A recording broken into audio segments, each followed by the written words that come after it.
ఉత్తరాది రాష్ట్రాల్లో క్రమంగా ఉష్ణోగ్రతలు తగ్గుతాయంది భారత వాతావరణ శాఖ. నైరుతి రుతుపవనాలు కేరళను తాకడం, అరేబియా సముద్రంలో మేఘాలు ఉండడమే హీట్ తగ్గడానికి కారణమంది.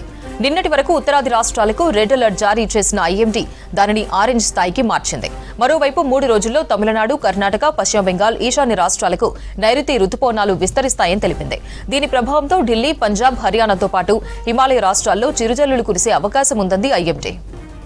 ఉత్తరాది రాష్ట్రాల్లో క్రమంగా ఉష్ణోగ్రతలు తగ్గుతాయంది భారత వాతావరణ శాఖ. నైరుతి రుతుపవనాలు కేరళను తాకడం, అరేబియా సముద్రంలో మేఘాలు ఉండడమే హీట్ తగ్గడానికి కారణమని చెప్పింది. నిన్నటి వరకు ఉత్తరాది రాష్ట్రాలకు రెడ్ అలర్ట్ జారీ చేసిన ఐఎండీ దానిని ఆరెంజ్ స్థాయికి మార్చింది. మరోవైపు 3 రోజుల్లో తమిళనాడు, కర్ణాటక, పశ్చిమ బెంగాల్, ఈశాన్య రాష్ట్రాలకు నైరుతి రుతుపవనాలు విస్తరిస్తాయని తెలిపింది. దీని ప్రభావంతో ఢిల్లీ, పంజాబ్, హర్యానాతో పాటు హిమాలయ రాష్ట్రాల్లో చిరుజల్లులు కురిసే అవకాశం ఉందని చెప్పింది ఐఎండీ. देखिए, अभी अगर आप अरेबियन सी में देखेंगे या केरला में देखेंगे, आप बहुत बड़ा क्लाउड पैच दिख रहा है, जहां से कंटिन्यूज आपको जो हमारा जितना भी मानसून का कंडीशंस था आज सेटिस्फाइड है. रेनफॉल तो खैर काफी दिनों से वहां हो रहा है. Bin fairly wide spread to wide spread, bin 50 से इवन 100% स्टेशन रेनफॉल रिपोर्ट कर रहे हैं वहां पे. और उसके साथ ही heavy to very heavy bin 12 centimetre से ज्यादा भी रेनफॉल हो रहा है वहां पे. और जो वेस्टर्ली की स्ट्रेंथ है वो अप टू 4.5 किलोमीटर है.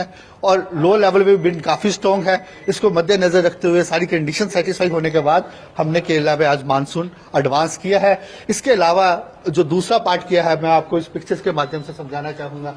जैसे मानसून का पैटर्न आप दिख रहे हैं, ये आपका नॉर्मल पोजीशन होता है मानसून का, ठीक है, ऐसे कवर करता है. अभी इसने केरला का हिस्सा कवर किया, मोस्ट पार्ट ऑफ केरला कर लिया. उसके साथ ही नॉर्थ ईस्ट के काफी हिस्से कवर हो गए. और आने वाले दिनों में हमारा यही अनुमान है, 3-4 दिनों में तमिलनाडु, कर्नाटका के कुछ हिस्से और कवर करेगा. और साथ में ही सब हिमालयन वेस्ट बंगाल के और रिमेनिंग नॉर्थ ईस्टर्न स्टेट भी कवर हो जाएगा. देखिए, उसमें क्या है, जैसे उसका नॉर्मल डेट 5 जून था, वो आज ही हो गया. इसका 1 जून लिखा हुआ है, ये भी 30 को आ गया, ठीक है. उसका रीजन यही था कि जो करंट जो इसकी विंड्स हवा का पैटर्न है वो पहले एस्टेब्लिश हो गया.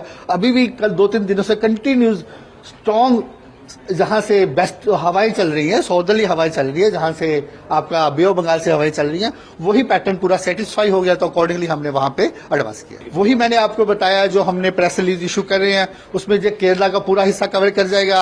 उसके अलावा कर्नाटका का कुछ हिस्सा कवर करेगा. इसके साथ जो हो सकता है तमिलनाडु का कुछ हिस्सा कवर करे. इसके साथ नॉर्थ ईस्टर्न स्टेट का भी थोड़ा हिस्सा और कवर कर जाएगा. और साथ में सब हिमालयन का भी हिस्सा कवर करने का आने वाले 2 से 3 दिनों का हमारा अनुमान है. अभी क्या है, नॉर्थ ईस्ट इंडिया में हम काफी दिनों से यहाँ पे रेड अलर्ट दे रहे थे. अभी कल से क्या है कि वेस्टर्न डिस्टर्बेंस प्रभाव कर रहा है, जिसके कारण एनसीआर, दिल्ली, हिमालयन, पंजाब, हरियाणा में हल्का फुल्का रेनफॉल हुआ है. उसका कारण एक तो वेस्टर्न डिस्टर्बेंस है. उसके अलावा जो हवाओं का रुख है, जो वेस्टर्ली हवाएं होती हैं पाकिस्तान की तरफ से आती हैं, वो पैटर्न चेंज हो गया कल से. वो अभी अरेबियन सी से आ रहा है. और उसके कारण क्या है कि टेम्परेचर्स में ग्रेजुअली गिरावट आ रही है, जिसके लिए कल तक हमारा रेड अलर्ट था. इसलिए हमारा अभी नॉर्थ वेस्ट इंडिया में ऑरेंज अलर्ट दे रखा है.